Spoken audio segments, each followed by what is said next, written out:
Hello friends, இன்றைக்கி வாங்க நம்ம முருங்கைக்கீரை பொரியல் செய்கிறது எப்படின்னு பார்க்கலாம். எண்ணெய் ஊற்றிக்கோங்க. கடுகு, உளுத்தம்பருப்பு போட்டு கொஞ்சம் பொரிய விட்டுக்கோங்க. கறிவேப்பிலை போட்டு கொஞ்சம் பொரிய விட்டுக்கோங்க. அப்புறமா காஞ்ச மிளகா ஒரு 4-5 காஞ்ச மிளகா பிச்சு போட்டு நல்லா கிளறி விடுங்க. அதுக்கப்புறமா ஒரு வெங்காயம் நல்லா ஸ்லைஸாக கட் பண்ணி போட்டுக்கோங்க. போட்டுட்டு நல்லா வதக்கி விடுங்க.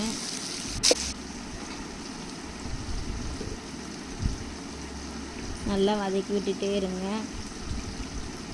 வதக்கிட்டும் போது கொஞ்சமாக மஞ்சள் தூள், அப்புறமா கொஞ்சமாக தனியாத்தூள், அதுக்கப்புறமா தேவைக்கேற்ற மிளகாய் தூள்